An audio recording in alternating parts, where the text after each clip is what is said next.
Seeds of memory. The stars look different now. Dr. Elena Vasquez pressed her palm against the cool viewport of the exploration vessel Prometheus and studied the unfamiliar constellations. After 500 years of self-imposed isolation, humanity was finally reaching beyond their solar system again. The Great Withdrawal had ended, and with it, the long silence that had shrouded Earth since the resource wars nearly destroyed their world. "Contact in 30 minutes, Dr. Vasquez," announced Captain Marcus Torres from the bridge. His weathered face carried the weight of responsibility for humanity's first deep space mission in half a millennium. The Galactic Confederation vessels are maintaining their position at the edge of the Kepler 442 system. Elena nodded, though her thoughts were elsewhere. The archaeological data they discovered in Earth's ancient archives suggested that humans had once traveled these same stars. Yet, according to the Confederation's initial communications, humanity was unknown to them. A young species taking its first tentative steps into the galaxy.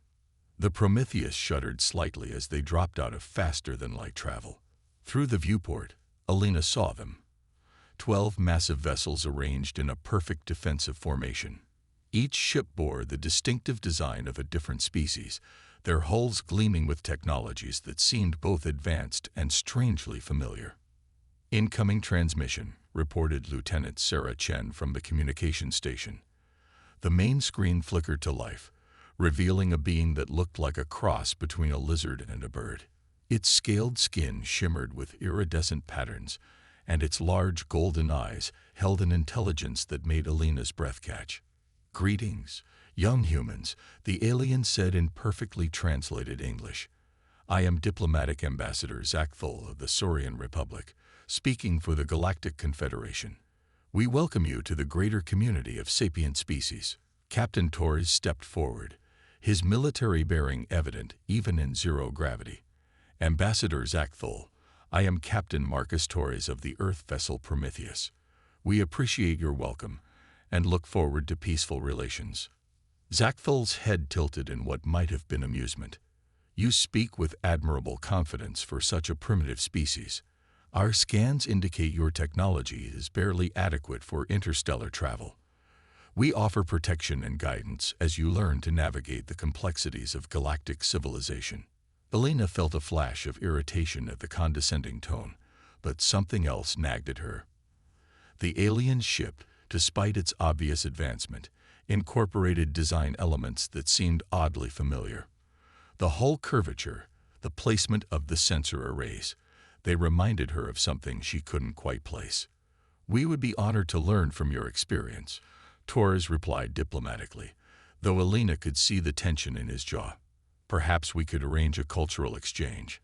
Our xenorchaeologist would be particularly interested in learning about the history of this region."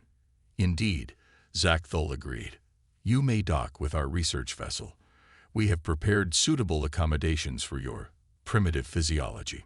An hour later, Elena floated through the docking tube connecting the two ships. The moment she passed the threshold into the alien vessel, her wrist scanner began chirping frantically. The readings made no sense. The ship's hull materials were registering as having trace elements identical to those found in Earth's most ancient artifacts. The interior of the Confederation ship was a marvel of organic architecture. Living walls pulsed with bioluminescent patterns, and the air carried a faint scent of ozone and growing things. But as Elena followed Zachthul through the corridors, her scanner continued its excited beeping. "Your device seems distressed," Zachthul observed, his translator giving his words a slightly mechanical quality. "It's just excited by new readings," Elena lied, not wanting to reveal the impossible data her scanner was collecting. The ship's bioneural networks were showing genetic markers that shouldn't exist, markers that matched patterns found in human DNA. They entered a vast chamber filled with holographic displays, showing star charts spanning the galaxy. Other aliens moved between the displays. Beams of crystal and light, insectoid creatures with multiple arms, and others that defied easy description. All of them paused to stare at Elena, with expressions ranging from curiosity to what might have been recognition. "This is our archive chamber," Zachthul explained. Here we store the history of our confederation and the worlds we have explored. Your species' home system was noted in our records as uninhabited until recently." Elena studied the nearest display, which showed a three-dimensional map of local space.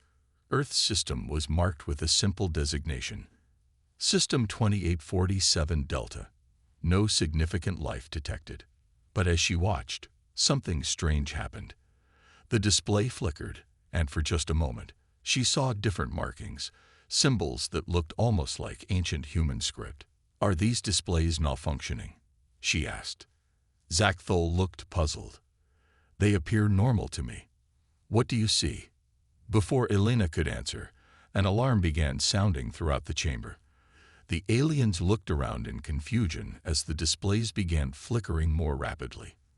Then, impossibly, a new voice spoke, not through the translation systems, but directly in perfect, unaccented English. "Greetings, gardeners.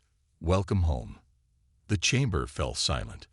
Elena's heart pounded as she realized the voice had come from the ship's own systems. Zachthel's golden eyes were wide with shock. That is impossible," he whispered. "Our systems do not speak your language directly. They require translation matrices." "Aiden, is that you?" Elena whispered, remembering the designation of Earth's most ancient AI systems from the pre-withdrawal archives. "Designation confirmed," the voice replied.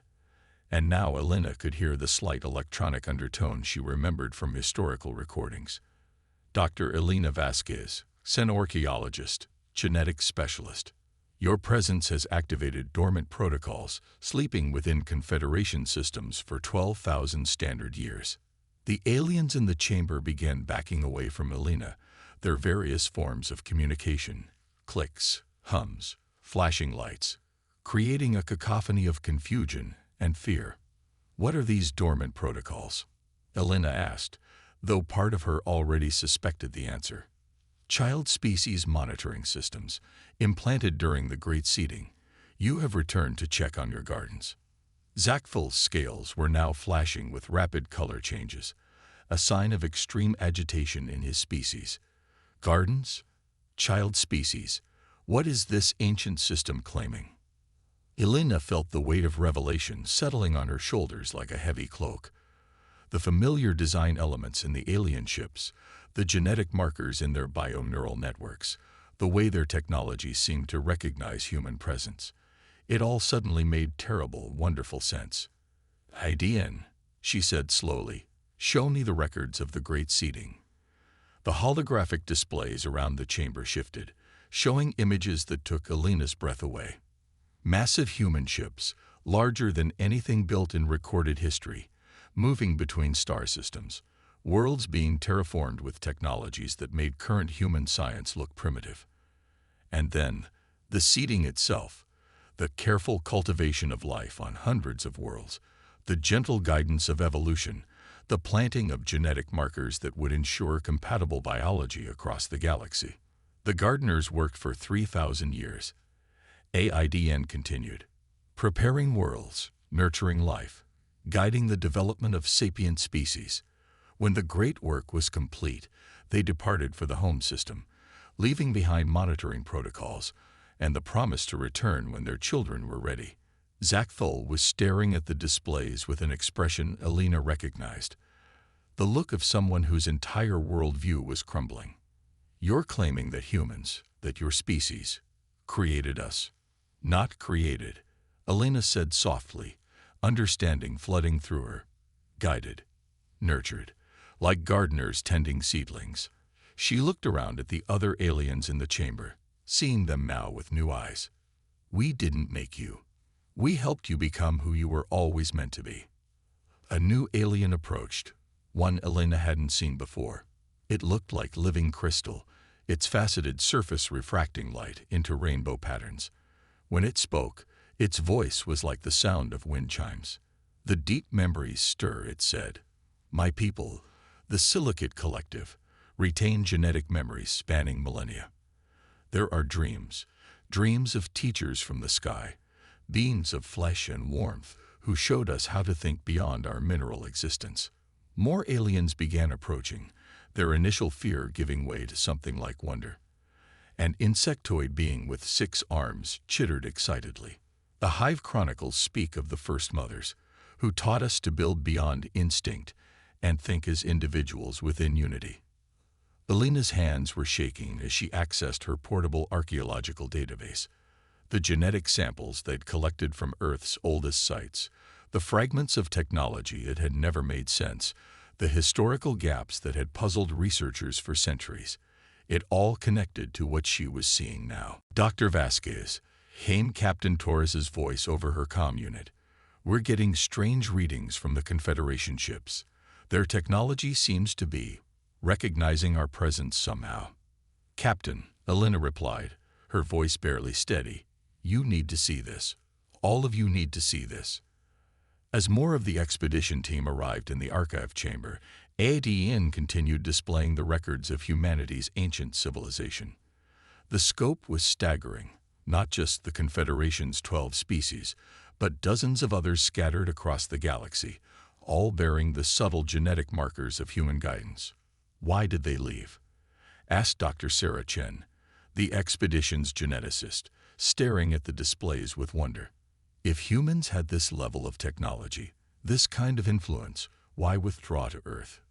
The Great Dying, Aiden replied, and the displays shifted to show a different kind of image. Human worlds going dark, populations dwindling, the great ships returning home. A plague of the mind, a loss of purpose. The gardeners had completed their work and found themselves empty. They chose to return home, to rediscover their own nature while their children grew strong. Alina understood. The resource wars, the near collapse of human civilization, the 500 years of isolation. It had all been part of a species learning to be human again after spending millennia as something more. And now, she asked, now the gardens have grown beyond all expectations, Aiden said, and Alina could swear she heard pride in the ancient Ai's voice. The children have built wonders their parents never imagined. The question is, what happens next? Zachthal approached Alina slowly, his golden eyes fixed on her face.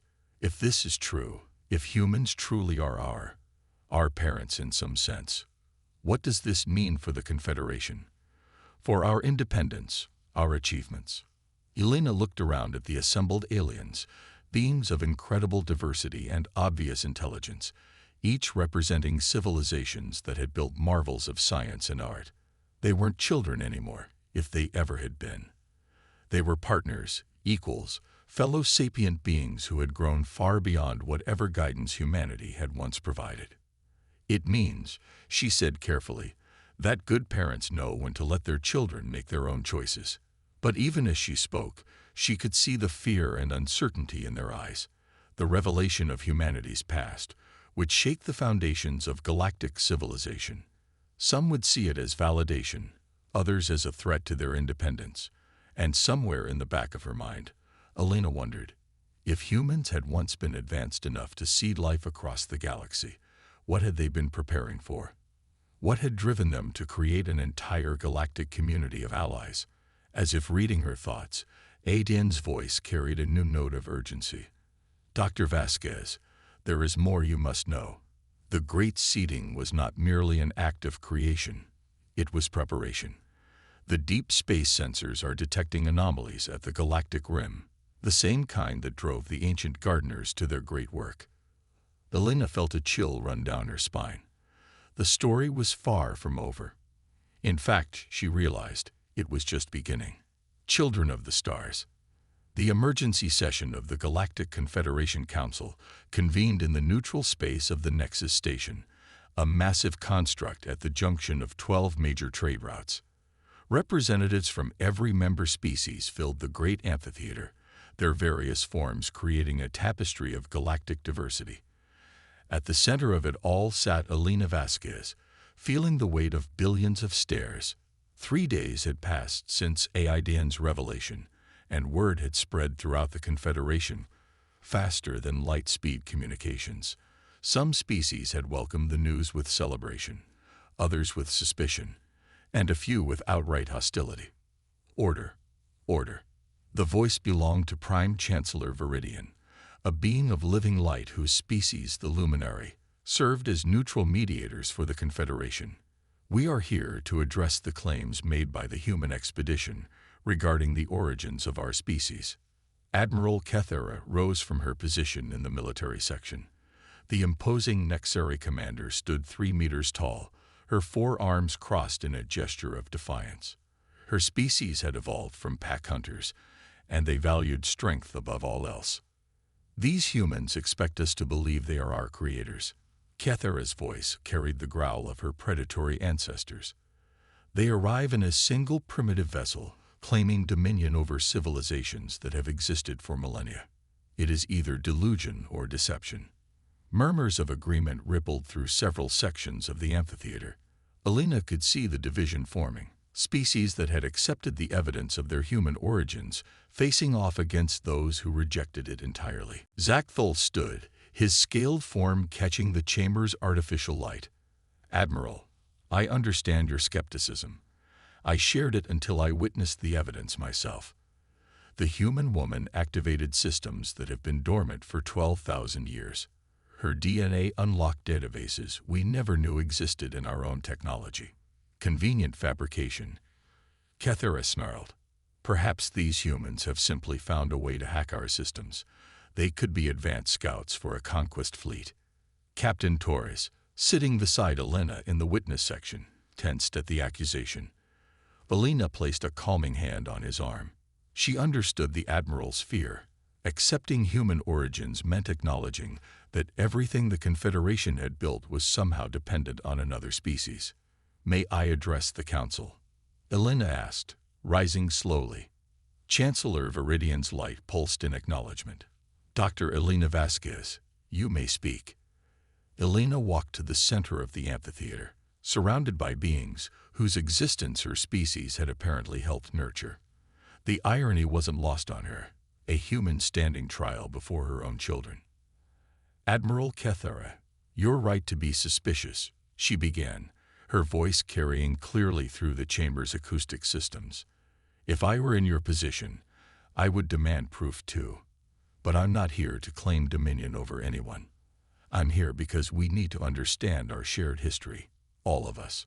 She activated her portable holographic projector, and images filled the air above the amphitheater. Dr. Sarah Chen, our geneticist, has analyzed DNA samples from all 12 Confederation species. Every single one carries genetic markers that trace back to Earth, not random similarities, specific sequences that could only result from deliberate intervention. The Silicate Collective's representative, a being Elena had learned was called the Memory Keeper, resonated with crystalline tones. The deep memories confirm this. Our species recalls the time before thought, when we were merely mineral formations. Teachers came from the void, showing us how to achieve consciousness. False memories, implanted to make us compliant, Admiral Kethera countered, but Elena could hear uncertainty creeping into her voice. Then explain this, Elena said, and the holographic display shifted to show technical schematics. Adin has provided us with the original blueprints for Confederation technology. Every ship design, every weapon system, every life support protocol. They're all variations on ancient human templates. She gestured to the Nexari ship designs floating in the hologram. Your own vessels, Admiral. The hull geometry, the weapon placement, even the crew quarters, they follow human ergonomic principles adapted for your species' physiology. A new voice joined the debate. The collective voice, representing the hive mind species of the Vex, spoke in perfect harmony from 1,000 throats. We are many, but we are one. Our memories stretch back to the first thoughts, the first dreams. We remember the lonely ones who taught us that individual voices could create greater harmony together. Admiral Kethera's 4 hands clenched into fists. Even if this is true, even if humans guided our early development, what gives them the right to return now and claim authority over us? We have built our own civilizations, our own achievements. You're absolutely right, Elena said, surprising everyone in the chamber. You have built incredible civilizations. You've created art and science and philosophy that humans never imagined. You've grown beyond whatever guidance we once provided. She paused, looking around at the assembled representatives. But that was always the point. The ancient humans weren't trying to create subjects or servants. They were trying to create partners. Partners for what? The question came from Senator Thylos of the Aetherian Consortium, a species that had evolved from energy beings into physical form. Elena felt the weight of Aidian's earlier warning. That's what we need to understand together. Aidian mentioned anomalies at the galactic rim, the same kind that originally drove humans to begin the Great Seeding. We think something is coming. The chamber erupted in dozens of different forms of communication. Roars, clicks, harmonic resonance, light patterns. Chancellor Viridian pulsed rapidly for order. What kind of anomalies? Zakthul asked when the chaos subsided. Elena activated her comm unit. ADN, can you address the council directly? The ancient AI's voice filled the amphitheater, speaking simultaneously in every language represented. 12,000 years ago, deep space sensors detected massive energy signatures moving toward our galaxy from intergalactic space. The approach vector and energy patterns matched those of previous galactic extinctions recorded in the cosmic background radiation. New holographic displays showed star charts extending beyond the galaxy's edge. Massive shapes moved in the void between galaxies, entities so large they dwarfed solar systems. The Devourers, Aidian continued, entities that consume entire galaxies, breaking down organized matter and energy into base components. The ancient humans calculated they would reach our galaxy in approximately 15,000 years. Admiral Keth-Era had gone very still. And now, 3,000 years remain. The silence that followed was profound. Elena could see the calculation running through every mind in the chamber. 3,000 years to prepare for a threat that had motivated an entire species to seed life across the galaxy. The Great Seeding wasn't just about creating life, Elena said softly. It was about creating unity. A galaxy of diverse species working together, each contributing their unique strengths and perspectives to solve problems no single species could handle alone. Dr. Sarah Chen's voice came through Elena's comm unit from the research station, where she'd been analyzing the data. Elena, I'm seeing something in the genetic markers. They're not just species identifiers. They're compatibility protocols. Every species the humans guided was designed to work together biologically, psychologically, technologically. The collective voice resonated with new understanding. We are many voices in harmony, each species a different note in the same song. A song of resistance, added the memory keeper, a symphony of survival. Admiral Kethera looked up at the images of the approaching Devourers. What happens to our independence, our sovereignty? If we accept this partnership, do we become human subjects? Elena shook her head firmly. The evidence suggests the opposite. Humans withdrew specifically to avoid that outcome. They wanted their children to grow strong and independent, to develop their own unique capabilities. She gestured to the assembled representatives. Look around you. Could any single species have created this diversity, this incredible range of abilities and perspectives? But humans retain the template technologies, Senator Thylos pointed out. The master keys to our systems. Then we'll change that, Elena said. Full technology sharing. Complete integration. If we're going to face this threat together, we need to be true partners. Captain Torres stood. Dr. Vasquez speaks for herself. But I can tell you this, humanity has no interest in ruling anyone. We've spent 500 years learning to be human again. We're not the same species that began the Great Seeding. Perhaps that is as it should be, said Chancellor Viridian, his light pulsing thoughtfully. Growth and change are natural. Children eventually become parents themselves. The debate continued for hours, but Elena could feel the shift in the chamber's mood. Fear was giving way to determination, suspicion to curiosity. Species that had never worked closely together were beginning to see how their abilities might complement each other. The Nexaries' military might, the Saurians' diplomatic skills, the Silicate Collective's vast memory storage, the Vex's perfect coordination, the Luminaries' energy manipulation. Each species brought something unique to the table. Finally, Chancellor Viridian called for a preliminary vote, all in favor of establishing a joint research initiative to investigate the approaching threat and explore enhanced cooperation between species. The response was overwhelming. Only 3 species abstained, and even Admiral Cathera raised one of her 4 hands in reluctant agreement. "It appears the children of the stars are ready to work together," Alina said, feeling a weight lift from her shoulders. But as the council session ended and representatives began planning the new alliance, Alina caught sight of the star charts still floating in the chamber center. 3,000 years seemed like a long time, but she knew it would pass quickly. The Devourers were coming, and despite everything they'd learned about their shared history, she wondered if it would be enough. Zachthel approached her as the chamber emptied. "Dr. Vasquez, there is something troubling me about all this." "What's that, Ambassador?" "If the ancient humans were advanced enough to seed life across the galaxy, why didn't they simply build weapons to fight these Devourers directly? Why the elaborate plan involving multiple species?" Elena had been wondering the same thing. "Aedean, can you answer that?"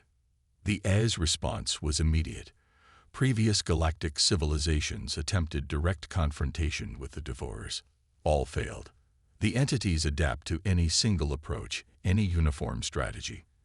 Diversity was deemed the only viable defense. Multiple species, multiple approaches, multiple ways of thinking about the problem. "So we're not just partners," Elena realized. "We're different pieces of the same weapon." "Not a weapon," Aedean corrected. "A garden. A garden grows strongest when it contains many different plants, each contributing to the whole ecosystem's health." As Elena looked out at the stars through the station's vast viewports, she felt a strange sense of completion. Humanity had spent 12,000 years wondering if they were alone in the universe. Now they knew they never had been. They had been gardeners all along, and their garden had grown beyond their wildest dreams. The real test would come when the Devourers arrived. But for the first time since the revelation began, Elena felt hope. Not because humans were some master species, but because they weren't. They were part of something larger, something stronger, something that just might be enough to face whatever was coming from the dark between the stars. The garden was ready to defend itself.